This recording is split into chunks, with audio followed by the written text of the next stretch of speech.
Please, Mrs. Harmon, can I have my lunch now? The white teacher stared down at the black child. Lunch? Little black girls like you don't eat with white children. Your skin is filthy. Your race smells like welfare. Animals sit at the behavior table where you belong. She leaned closer. Your black mama was trash. That's why she's dead. Children laughed. Adults looked away. None of them noticed the man at the door. None of them imagined who that crying black girl's father really was. In 21 days, Patricia Harmon would lose everything she thought untouchable. The alarm doesn't ring at 5:15 a.m. Aaron Williams is already awake. 18 years of habit. 18 years of early mornings, cold coffee, and case files that follow him into sleep. The bedroom is still dark. Maya's side of the bed is still empty. 3 years now, and he still sleeps on his half. He moves quietly down the hallway, past Destiny's room, pauses to listen. Soft breathing.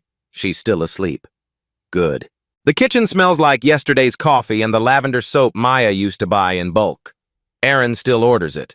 Can't bring himself to change. He sits at the counter. Laptop open. Morning briefing loading. A hate crime in Savannah. Witness intimidation in Macon. Another school district facing federal investigation for disciplinary disparities. The usual darkness that pays his salary. An email notification slides across the screen from a colleague in the Atlanta field office. Great work on the Jefferson County case. Another school district held accountable for discrimination. You're making a difference, brother. Aaron reads it twice, allows himself a small nod. Jefferson County took 3 years. Depositions, subpoenas, a principal who thought she could outlast a federal investigation. She couldn't. The coffee maker gurgles to life. The automatic timer Maya programmed still works perfectly. Aaron pours a cup. Black. No sugar. The way she taught him to drink it. Then he hears footsteps on the stairs. Small footsteps. Slow. The sound of an 8-year-old who isn't quite ready for the day. Aaron closes the laptop. Stands. Reaches for the pancake mix before Destiny even hits the bottom step. Morning, baby girl. Destiny Williams appears in the kitchen doorway. Princess pajamas. Hair not yet brushed. Eyes that used to sparkle with mischief every single morning. Used to. Morning, Daddy. She climbs onto the counter stool, watches him pour batter into the pan. Mickey Mouse shape, Maya's tradition. Aaron's hands know the motions by heart. Your mom's recipe, he says, flipping the pancake. She'd be proud of how you've been eating your breakfast lately. Destiny smiles, but the smile stops somewhere around her cheeks. Doesn't reach her eyes. Hasn't reached her eyes in weeks. Aaron notices. He always notices. He's trained to read people, to catch the micro-expressions that witnesses try to hide. But this is his daughter. He tells himself it's nothing. 3rd grade is hard. She's probably just tired. Daddy? Yeah, baby? Do you have to go to work today? 4th time this week she's asked that question. Aaron pauses, spatula in hand. Something cold touches the back of his neck. Why? You don't want Daddy to go? Destiny looks down at the counter, traces a pattern with her finger. Around and around.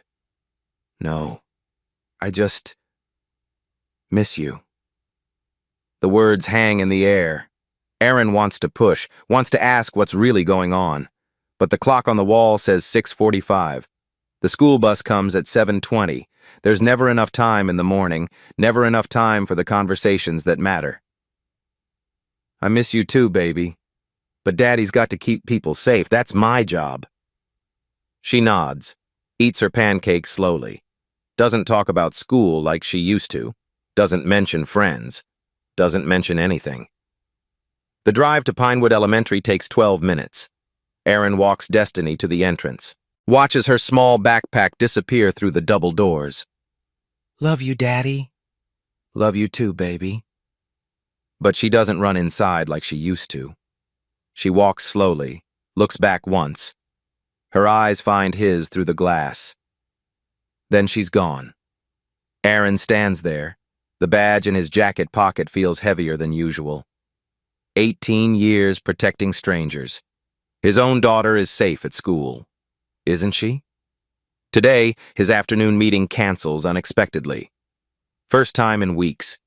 He decides to surprise Destiny, bring her a sandwich from her favorite deli. He doesn't bring his badge, just a father with a lunchbox. He has no idea what he's about to walk into. 11:42 a.m. Aaron pushes open the cafeteria door. The smell hits first. Tuesday pizza, industrial cheese, chocolate milk. The particular sweetness of 200 juice boxes opened at once. Then the sound, laughter, chatter, forks scraping plastic trays. The controlled chaos of elementary school lunch period. 200 kids fill the long tables, trays clattering, voices bouncing off cinder block walls, fluorescent lights humming overhead. Normal. Completely normal. Aaron scans the room. 18 years of habit. Exit points.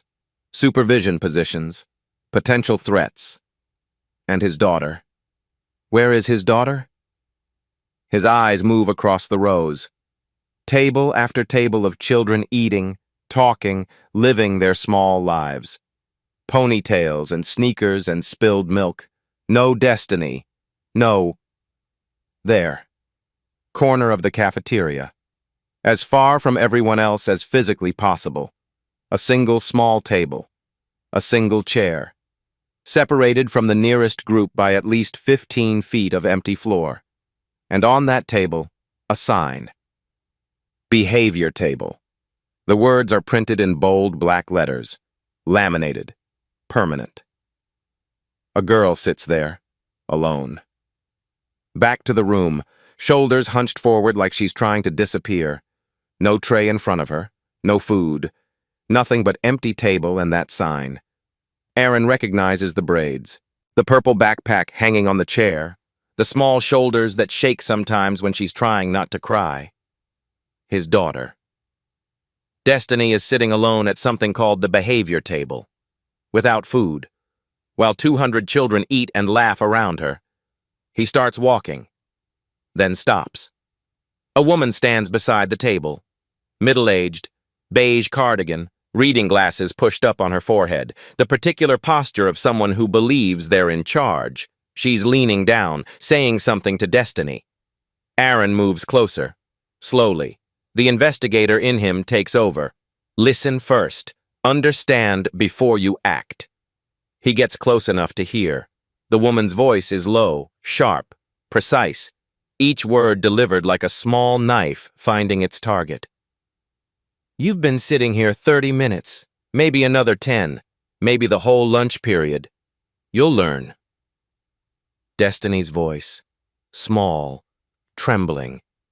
A voice Aaron barely recognizes. But Mrs. Harmon, I'm hungry. Hungry? The woman, Harmon, straightens slightly, then leans closer. Her voice drops, but Aaron hears every syllable. Good. Maybe if you behaved like a human being, you'd eat like one. But you don't. Girls like you behave like animals. So you eat last, or not at all. Girls like you. Aaron's hands close into fists. His heart rate doesn't change. It never does. 18 years of training. 18 years of controlling the rage that comes with seeing injustice. But this is different. This is his daughter. This is his baby girl. Harmon leans even closer. Her voice drops to something almost like a whisper. Almost like a secret. But Aaron hears everything. Your mama should have taught you better. Oh, wait. She's not around to teach you anything anymore, is she? Silence. The cafeteria noise continues. 200 children unaware. But at this small table in the corner, time has stopped. Destiny's shoulders begin to shake. A single tear falls onto the empty table. Then another. She doesn't make a sound. Harmon stands straight, smiles. The smile of someone who believes they've won. Good. Now you sit there and think about what kind of girl you want to be. Harmon turns and sees Aaron. 1 second, 2 seconds, 3 seconds. The color drains from her face. Can I help you, sir? Aaron walks forward, each step deliberate, controlled. 18 years of interrogations, murderers, racists, the absolute worst humanity offers, and never, not once, has he had to work this hard to keep his voice level. That's my daughter. Harmon blinks. Her mouth opens, closes. Oh, she was being disruptive. This is how we... She hasn't eaten. Aaron's voice is quiet, steady. A scalpel, not a hammer. She's been sitting here 30 minutes. You called her an animal, and you mentioned her dead mother. Silence. Aaron steps past Harmon, kneels beside Destiny. Hey, baby girl, Daddy's here. Destiny looks up, eyes red, lip trembling. Daddy? She said I'm bad. Aaron pulls her close, feels her small body shake.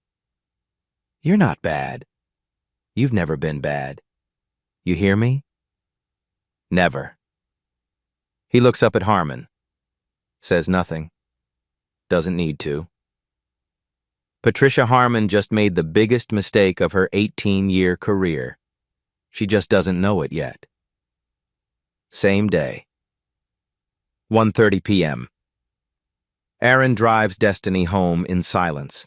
She sits in the back seat, doesn't speak, stares out the window at nothing. He calls his mother-in-law, Maya's mother, asks her to come over, doesn't explain why, can't find the words yet. Daddy has to take care of something. Destiny nods, doesn't ask questions. That silence frightens Aaron more than anything Harmon said. He drives back to Pinewood Elementary, parks in the visitor lot, signs in at the front desk. Name, Aaron Williams. Relation, father. No title, no agency, just a parent. The principal's office sits at the end of a long hallway. His shoes squeak on the waxed linoleum. Inspirational posters line the walls. Dream big. Be kind. Everyone belongs here. Aaron reads that last one twice. Feels something cold settle in his chest. The secretary looks up from her computer. Glasses on a chain. The particular smile of someone trained to manage difficult parents. Do you have an appointment? No, but I'm not leaving until I see Mr. Greer. She makes a phone call, speaks quietly, hangs up. He's in meetings all afternoon. It might be a while. I'll wait. 45 minutes. Aaron sits in a plastic chair designed for someone half his size. Watches parents come and go. Watches teachers walk past without making eye contact. Notes the poster directly across from him. Diversity is our strength. The irony lands like a punch. Finally, the secretary's phone rings. She nods toward the door. Mr. Greer will see you now. Donald Greer's office is exactly what Aaron expected. Glass walls, framed commendations, a mahogany desk designed to intimidate parents into submission, the smell of leather chairs and ambition. The man himself is mid-50s, silver hair, blue tie, the practiced smile of someone who's learned to look trustworthy. Mr. Williams, please sit down. How can I help you today? Aaron sits, doesn't return the smile, presents the facts like he's briefing a supervisor. Calm, detailed, no emotion. The behavior table, 30 minutes without food. Behave like an animal. The comment about Destiny's dead mother. Greer listens, nods at appropriate intervals, makes small sounds of concern.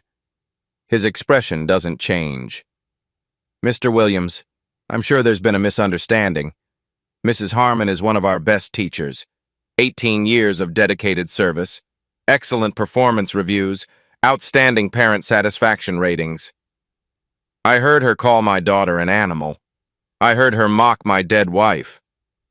Greer's smile flickers, recovers. Perhaps. You misheard? Cafeterias can be quite noisy. Lots of children talking at once. Aaron leans forward, just slightly. The movement he uses in interrogations when he wants someone to know he's paying attention. I'm a federal investigator, Mr. Greer. I know what I heard. Silence. Something shifts behind Greer's eyes, a recalculation happening in real time. Well, we'll certainly look into it. I'll speak with Mrs. Harmon personally. I want to see her personnel file. That's not possible. Personnel records are confidential. District policy. Then I want to see my daughter's disciplinary file. Greer hesitates. His fingers tap the desk once, twice, 3 times. I'll have that sent to you. It may take a few days to compile. When exactly? Greer stands. The meeting is over. He's decided. I've handled situations like this before, Mr. Williams. Trust the process. Handled before. Aaron files that phrase away. It will matter later. 2 days pass. Aaron checks his email constantly, watches his phone like it might bite. Finally, a response from Greer arrives. The message is 3 paragraphs long. Aaron recognizes it immediately. Template language, copy-paste bureaucracy. Every school district uses the same playbook. Thank you for sharing your concerns. We take all matters regarding student welfare seriously. Mrs. Harmon is a valued member of our team, and we are confident this was an isolated misunderstanding. We will continue to monitor the situation and appreciate your patience during this process. Isolated misunderstanding. His daughter was called an animal. Her dead mother was mocked. Isolated misunderstanding. The next day, Destiny's disciplinary file arrives. Aaron opens the attachment, reads it twice, 3 times, feels the cold in his chest turn to ice. 5 disciplinary reports in 3 weeks. Talking out of turn. Distracting peers. Failure to follow instructions. Inappropriate behavior during class. Defiance. No specific dates, no witnesses listed, no detailed context, just vague accusations in official language, just words on paper that look like evidence. Before this school year, Destiny had never received a single disciplinary report. 2 years at Pinewood. Perfect record. Perfect kid. Now, suddenly, 5 violations in 21 days. Aaron has seen this before. Fabricated documentation. Paper trails built after the fact to justify abuse. Cover your actions by creating evidence that the victim deserved it. Classic predator behavior. He knows exactly what he's looking at. The question is, what does he do about it? He could make 1 phone call, flash his badge, turn this into a federal matter. Watch Greer's practiced smile disappear. Watch Harmon realize exactly who she was dealing with. But that would be abuse of authority. Using his position for personal matters. The exact kind of corruption he spent 18 years fighting against. No. If he does this, he does it right. By the book. As a citizen. As a father. The hard way. Aaron opens a new document. Begins building a timeline. Dates. Times. Quotes. Everything he witnessed. Everything he's received. Everything that doesn't add up. Somewhere in this school there's a pattern. And patterns always leave evidence. He just has to find it. What he doesn't know yet is that he's not the only parent asking questions about Pinewood Elementary. Someone is about to reach out. 1 week later. An email from an address Aaron doesn't recognize. Subject line, about Pinewood. Aaron opens it, reads it twice. Mr. Williams, I heard you've been asking questions about Pinewood Elementary. My son went through the same thing 2 years ago. We need to talk. Gregory Boyd.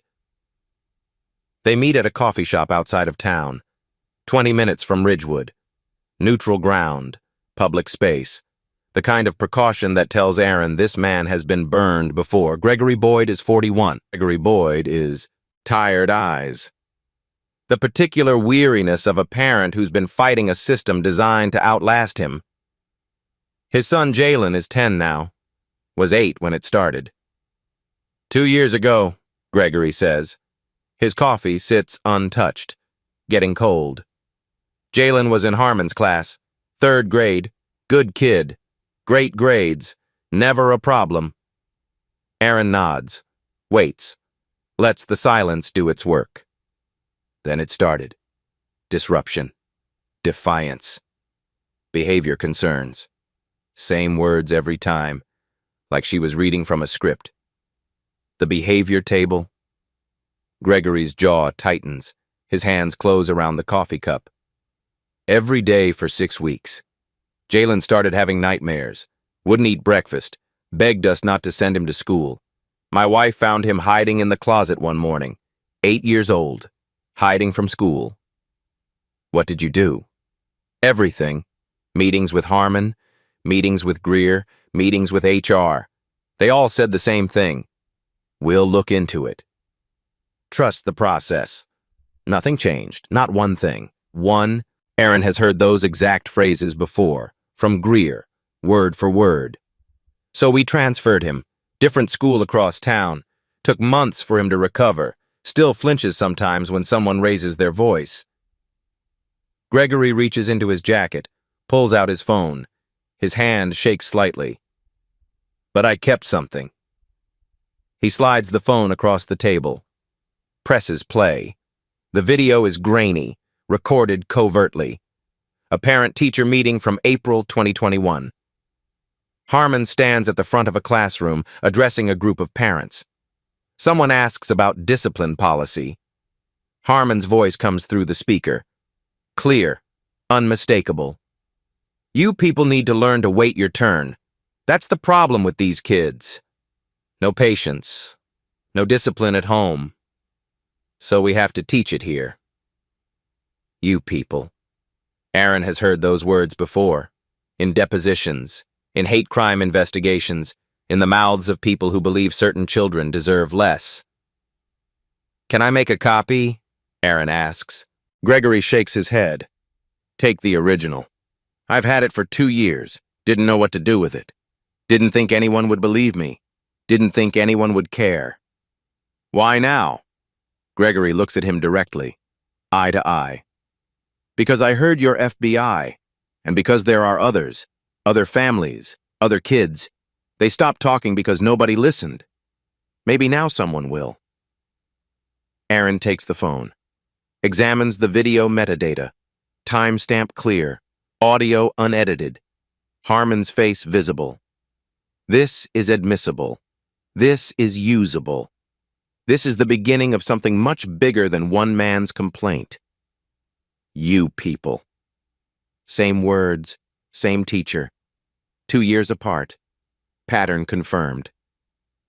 Gregory mentions one more thing before they part. There's a reporter, Evelyn Carter, Ridgewood Gazette. She's been looking into the district for months. Can't get anyone to talk on record. He pauses. Maybe now she can. Aaron has video evidence. He has a witness. He has a name. It's time to find out if anyone will listen. Evelyn Carter has been covering Ridgewood for 11 years. Education beat, school board meetings, budget disputes, bond referendums, the mundane machinery of public schooling. But she's also heard the whispers. Parents who complain and then go quiet. Teachers who transfer without explanation. A pattern that never quite comes into focus. Until now. They meet at a different coffee shop. Aaron brings his timeline, his notes, Gregory Boyd's video on a flash drive, the documentation of 3 weeks of hell. Evelyn listens without interrupting, takes notes in a shorthand only she can read. Her pen moves constantly. When Aaron finishes, she looks up. I've heard whispers about Pinewood before, but never evidence, never anyone willing to go on record. Now you have both. Evelyn studies him. The way journalists do when they're assessing whether a source is credible, whether they're worth the risk. You talk like someone who's done this before, built cases, gathered evidence. Aaron hesitates. 1 second. 2. A decision point. I work for an agency that investigates civil rights violations. Evelyn's pen stops moving. Her eyes narrow. FBI? I'm not here as an agent. I'm here as a father. Everything I'm giving you came through public channels. FOIA requests, witness interviews, nothing I couldn't have obtained as a private citizen. She considers this, then nods slowly. That makes this more powerful, not less. A federal agent whose own daughter was targeted, and he still played by the rules. The investigation begins the next morning. Aaron teaches Evelyn what he knows. FOIA requests under the Georgia Open Records Act, document preservation requirements, timeline construction, chain of evidence protocols, the building blocks of a case that can't be dismissed.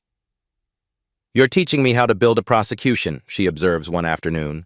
I'm teaching you how to build a story that holds up, facts that can't be denied, evidence that speaks for itself.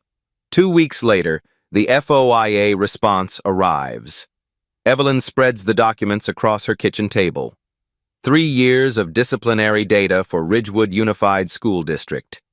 Every suspension, every referral, every behavior incident. Thousands of entries in neat spreadsheet rows. Aaron runs the numbers, feels his stomach drop. Total student population, 4,200. Students of color, 29% of enrollment. Students of color receiving disciplinary action, 72% of all discipline cases. He reads the figure again, checks his math. The number doesn't change. This isn't just Pinewood, Aaron says quietly. This is the entire district. But Pinewood is the worst. And Patricia Harmon is the worst of the worst. District average for disciplinary actions against students of color, 15% of classroom populations annually.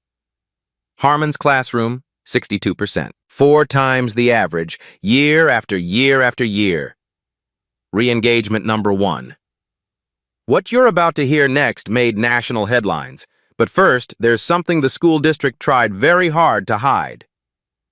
The next piece arrives from an unexpected source. An IT employee at the district office. Anonymous. Nervous. Willing to share exactly one thing before disappearing back into the bureaucracy. An email.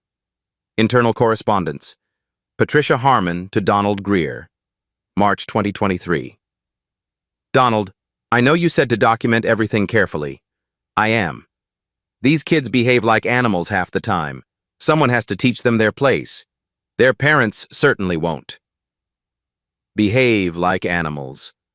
There it is again. Written down. Preserved in the district's own servers. Sent to the principal who was supposed to be supervising her. Not a slip of the tongue. Not a moment of frustration. This is how Patricia Harmon thinks. This is who she is. Evelyn reads the email 3 times. Her face goes pale. She put it in writing. She actually put it in writing. People who believe they're untouchable always do, Aaron says. They never think anyone will look. More witnesses emerge. Word spreads through the community. A father is asking questions. A reporter is listening. For the first time in years, someone might actually care. Sandra Cole contacts Evelyn through the newspaper's tip line. Her voice shakes on the phone. Her daughter Mia was in Harmon's class in 2021. Same year as Jalen Boyd. Same pattern. Same behavior table. Same vague disciplinary reports appearing out of nowhere. Same requests to trust the process. Sandra complained to Greer. Met with Linda Thornton in HR. Received the same response everyone else received. We'll look into it. Trust the process. We appreciate your patience. Nothing changed. Mia transferred schools, started over. Sandra never heard another word from the district. No follow-up, no resolution. Just silence. I thought it was just us, Sandra says during her interview with Evelyn. I thought maybe Mia really was the problem. Maybe I was being too sensitive. That's what they made me believe. Aaron recognizes the pattern: isolation, self-doubt, the victim blaming themselves, classic institutional abuse. How many? Evelyn asks Aaron after Sandra's interview concludes. How many kids went through this? Aaron counts. Destiny, Jalen, Mia. 3 children they know about. 3 families willing to speak. In 3 years of data, there are dozens of similar cases. Children who suddenly became problem students. Children whose records changed overnight. Children who left Pinewood and never looked back. We're just seeing the ones who survived, Aaron says. Who knows how many didn't? Evelyn mentions something else. A rumor she's heard before. A meeting in 2019. Something about a complaint that got buried. I keep hitting walls, she says. Everyone who was there has either left the district or won't talk. But I know something happened. Aaron files this away. 2019. 4 years ago. If there was a pattern back then, there might be documentation, meeting minutes, personnel files, something official. He just has to find someone willing to share it. For now, they have enough. Video evidence, email evidence, statistical evidence, witness testimony from 3 separate families spanning 3 separate years. Evelyn begins writing. The story will take another 2 weeks to finalize. Fact-checking, legal review, the careful process of journalism that actually matters. Aaron goes home, finds Destiny at the kitchen table drawing with crayons. What are you making, baby? She holds up the paper, a picture of a family, mother, father, daughter, standing in front of a house. The sun is shining. Everyone is smiling. That's us, she says. Before. Before. The word hits Aaron like a physical blow. Before Maya died. Before Harmon. Before Destiny learned that the world isn't always fair. It's beautiful, he manages. Destiny goes back to drawing. Doesn't ask about school. Doesn't ask about anything at all. Aaron watches her. The weight of what he's doing and what it might cost settles on his shoulders like a physical burden. He's not just building a case anymore. He's painting a target on his back, and the school district is about to fire back. 2 weeks of silence. Evelyn works on her story. Aaron continues gathering evidence. Destiny goes to school each day and comes home each night, quieter than before. The house feels heavier somehow. Waiting. Then the letter arrives. Certified mail. Return receipt requested. The envelope is thick. Official. From the law firm of Barrett and Associates. Counsel for Ridgewood Unified School District. Aaron reads it standing in his kitchen. The legal language is familiar. He's seen hundreds of similar letters in his career. Usually, he's the one who prompted them. We are deeply concerned about potential abuse of federal authority by Mr. Aaron Williams, an employee of the Federal Bureau of Investigation. Any further contact with school personnel may constitute harassment and will be reported to appropriate federal oversight bodies. The district reserves all legal rights and remedies against Mr. Williams personally and professionally. They know. Someone told them who he is. Someone decided to fight back. The phone rings the next morning. His supervisor, special agent in charge of the Atlanta field office. Aaron, my office. Now. The drive downtown feels longer than usual.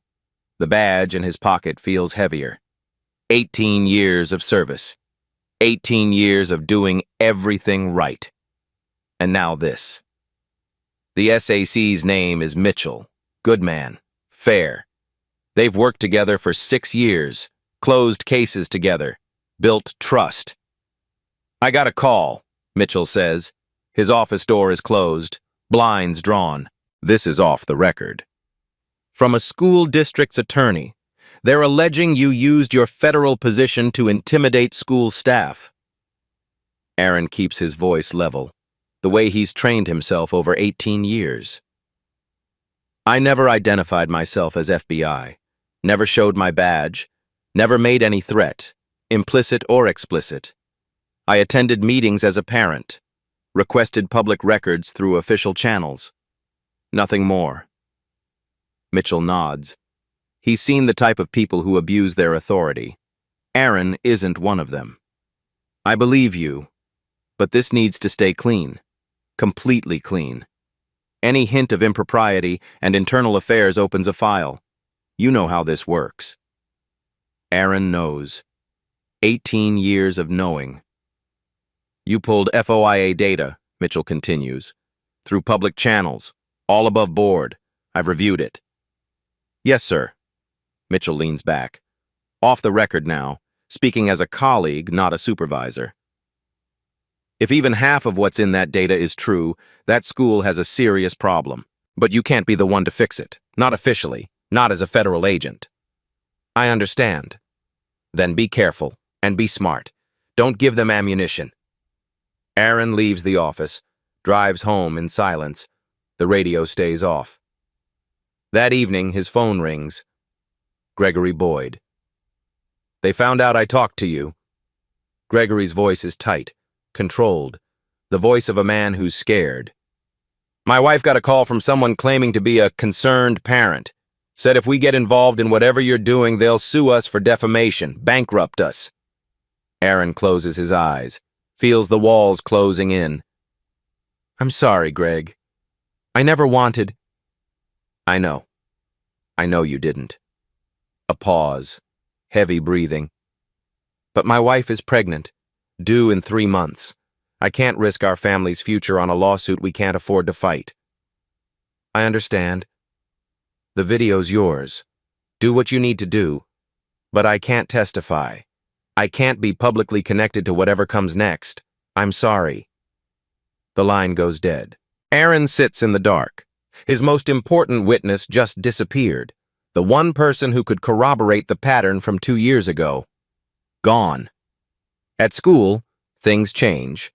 Destiny reports that Mrs. Harmon is really nice now. No more behavior table. No more comments. The performance of a teacher who knows she's being watched. But there's something else. The other kids don't talk to me anymore, Daddy. They say I got Mrs. Harmon in trouble. They say I'm a snitch. Social isolation, a different kind of punishment. One that doesn't leave a paper trail. The district releases a public statement the following day. Evelyn sends it to Aaron with a single word. Wow. The Ridgewood Unified School District is aware of allegations made by a parent. We are also aware that this parent may have attempted to leverage his federal position improperly. We are reviewing all aspects of this situation and remain committed to the well-being of all students. Right of reply, the district's statement represents their official position on the matter at that time. They declined requests for additional comment. Leverage his federal position. They're not defending Harmon. They're attacking Aaron, making him the story instead of the abuse. Evelyn calls that night. They're trying to flip the narrative, make you the villain, distract from what actually happened. I know. We need to move faster before they bury this completely. Aaron agrees, but he also knows the truth. One wrong move and he loses everything. Not just this case. His job, his pension, his ability to protect anyone ever again. 18 years of service. Gone. But Destiny is asleep down the hall, 8 years old, believes her father can fix anything. He won't let her down. Midnight. The house is quiet. Aaron sits in his home office. Single lamp burning. Everything else dark. The badge sits on the desk in front of him. Gold and silver. Weight he's carried for 18 years. He picks it up, turns it over in his hands, feels the edges. The familiar contours. 18 years. Hundreds of cases. Thousands of hours fighting for people who couldn't fight for themselves. nights away from home, missed birthdays, missed anniversaries. All of it leading to this moment. And now he might lose it all. Because a teacher called his daughter an animal. Because a principal chose to protect that teacher. Because a system decided one man's career was more dangerous than one child's suffering. The photograph sits next to the lamp. Wedding day. Maya's smile. The white dress she spent 3 months choosing. The way she looked at him like he could solve any problem, defeat any enemy, make everything right. You'd know what to do, he says to the photograph, to the empty room. You always did. You always knew. Silence. The house settles. Somewhere outside, a dog barks once and falls quiet. His phone buzzes, a text from a colleague. Heard about the situation. Everyone knows you didn't do anything wrong, but watch your back. Politics. Politics. His daughter was starved and humiliated. Her dead mother was mocked by a woman paid to protect her. And this is politics. Aaron sets the phone face down, rubs his eyes, feels the exhaustion in his bones. He could walk away, file the evidence, hand everything to Evelyn, let the story run its course without him, protect his career, protect his pension, be the smart, careful federal agent he's always been. Footsteps in the hallway. Small, hesitant. The door creaks open. Destiny stands there in her princess pajamas, eyes half closed. The particular confusion of a child wandered from a bad dream. Daddy, why are you still awake? Just working, baby. Go back to sleep. But she doesn't go. She walks into the office, climbs into his lap, rests her head against his chest. For a long moment, neither of them speaks, just breathing, together. Then, quietly, Daddy, did I do something wrong? The words hit him like a physical blow, like all the air leaving his lungs at once. What? No, baby. Never. Mrs. Harmon said I was bad. She said girls like me are bad. Destiny's voice is small, confused. The voice of a child trying to understand a world that suddenly doesn't make sense. Is that why everyone's upset? Because I'm bad? Re-engagement number 2. What Aaron does next will determine everything, and what he discovers will shock even him. 8 words, 8 years old, and she believes it. She actually believes she's the problem. Aaron holds her tighter, feels her small heart beating against his chest. You are not bad. You have never been bad. You are perfect. Do you hear me? Perfect. And nothing anyone says will ever change that. Destiny starts to cry. Really cry. The kind of sobbing that's been building for weeks. I miss Mommy. I want Mommy. I know, baby, I miss her too, every single day. She falls asleep in his arms. The first time she's slept in his room since Maya died. He carries her to the bed, tucks her in, watches her breathe. In the darkness, something crystallizes, something hard and clear and unbreakable. He's not walking away. He's not letting them win. He's not teaching his daughter that staying quiet is safer than speaking truth. Whatever it costs, he's seeing this through. Morning comes, gray light through the curtains. Aaron hasn't slept. His phone shows one new email. From Evelyn Carter. Subject line, "Don't give up, I found something." He opens it, and everything changes. Evelyn's email contains 3 words that change everything. Story goes live Friday.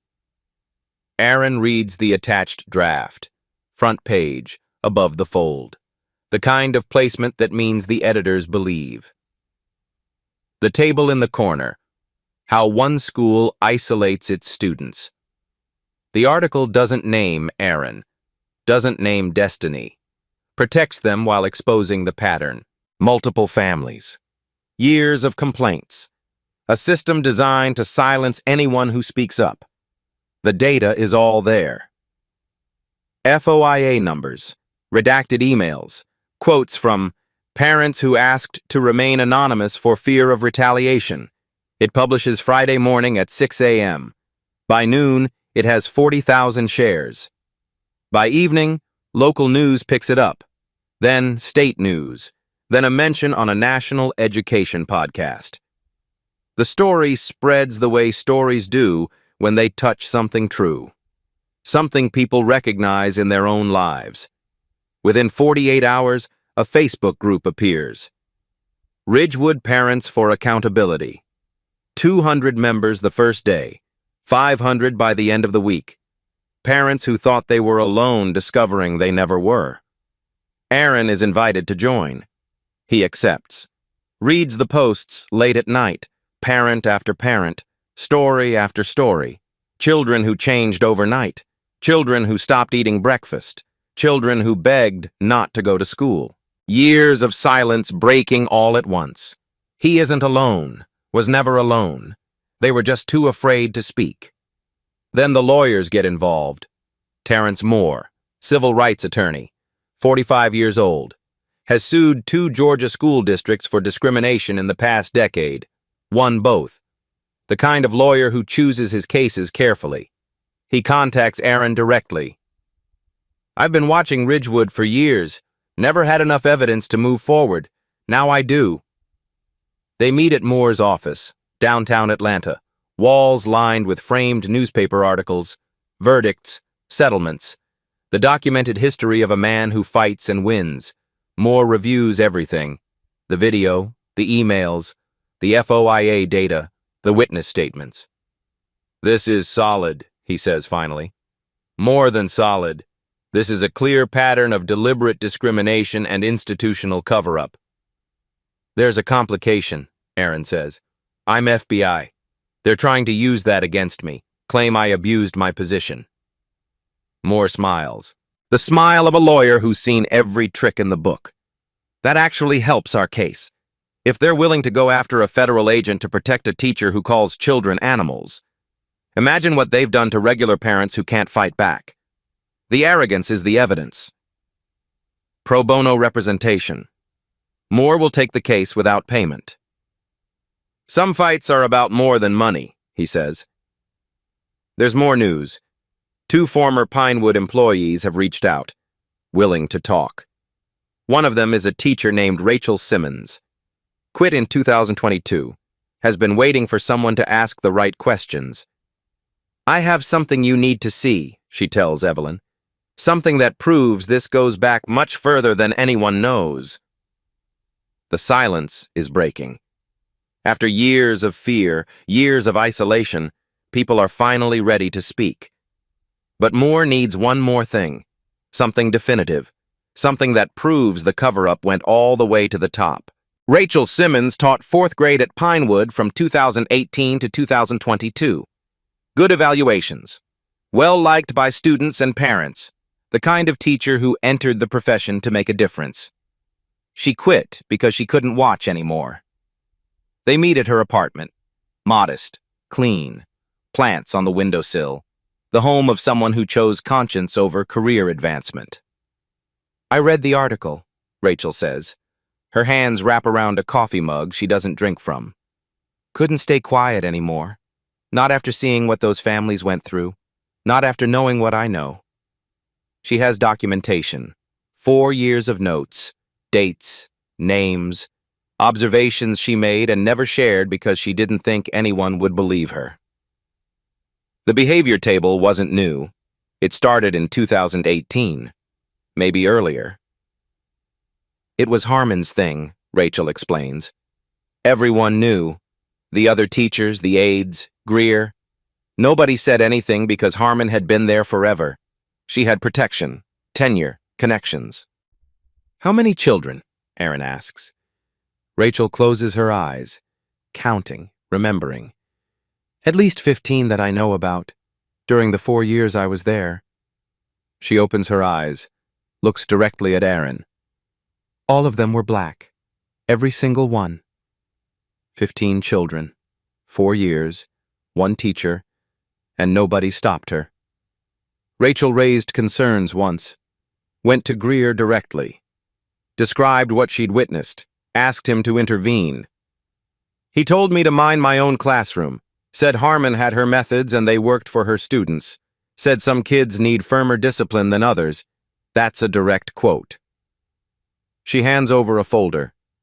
Photocopies, handwritten notes, a paper trail that survived because one person decided it mattered. Terrence Moore files an expanded FOIA request, internal meeting minutes, personnel decisions, anything related to disciplinary policies. The district fights it, claims exemptions, drags out the process. But another source emerges. A retired administrative assistant, kept hard copies of everything, didn't trust computers. She provides one document, a single page that changes everything. Minutes from a closed meeting. May 2019. 4 years before Destiny sat at the behavior table. A parent complained about Patricia Harmon, used words like racial comments and inappropriate treatment of students. Greer chaired the meeting. HR was present. The decision: internal counseling for Mrs. Harmon. No formal record. Matter closed. Aaron reads the document. Something doesn't look right. This has been altered. Moore leans in. How can you tell? Formatting inconsistencies. The date stamp doesn't match the header. Font changes in the third paragraph. Someone edited this after the original meeting. The retired assistant has something else, the original version, the one that was supposed to be destroyed. The missing paragraph reads, Mrs. Harmon used language including you people, and these kids need to learn their place. Multiple parents corroborated the complaint. Recommended action: formal reprimand and mandatory diversity training. Principal Greer overruled this recommendation.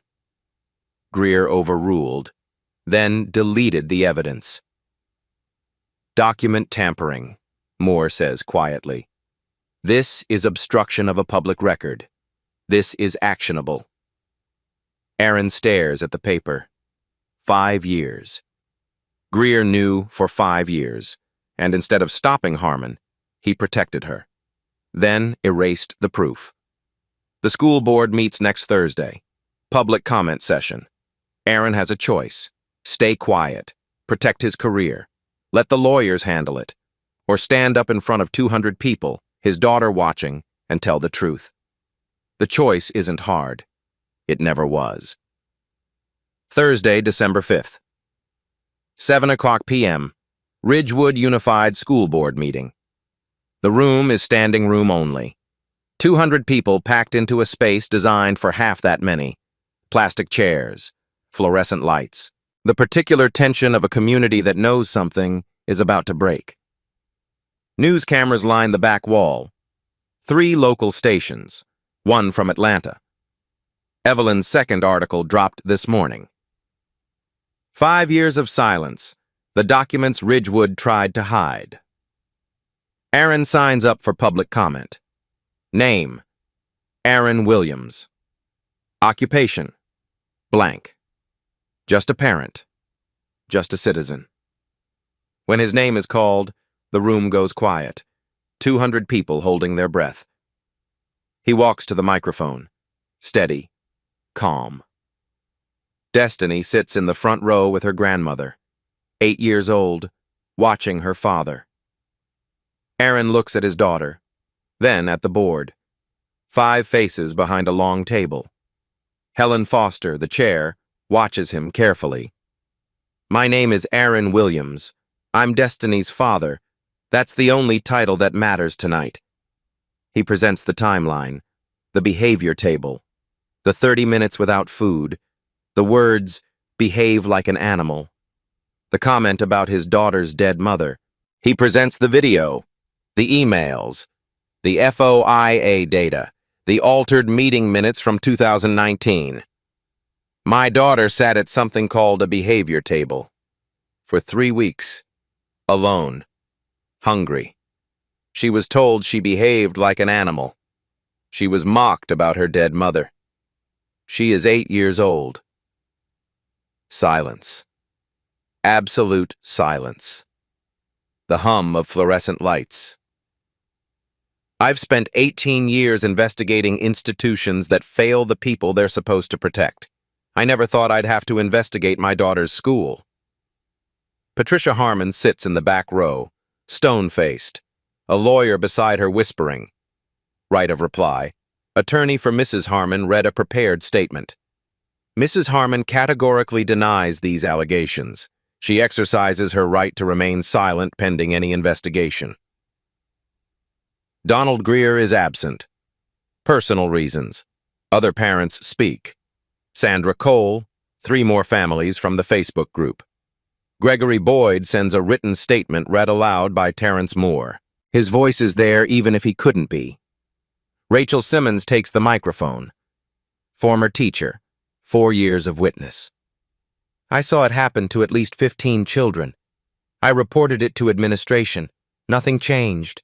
I quit because I couldn't watch anymore. 90 minutes of testimony, 90 minutes of truth. Helen Foster speaks last. Her voice is steady, measured.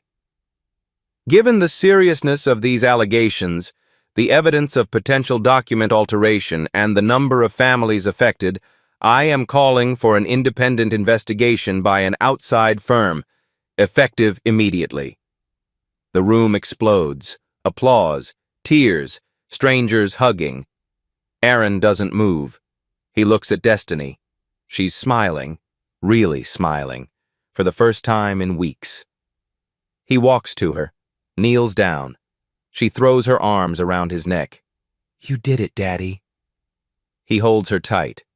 We did it, baby. Together. 1 week later. Patricia Harmon is placed on administrative leave, paid, pending investigation. Her 18-year career suspended with 3 words in an official letter. Donald Greer resigns. Personal reasons. The investigation into document tampering continues separately. His office is cleaned out by Monday. Linda Thornton transfers to a different position, away from personnel decisions, away from complaints. FBI Internal Affairs clears Aaron Williams. No evidence of abuse of federal authority. His supervisor calls him into the office one last time.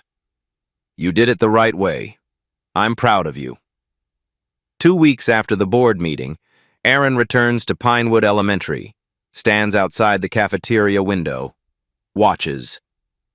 Destiny walks through the doors, pauses for a moment at the corner where the behavior table used to be. It's gone. Just empty floor now.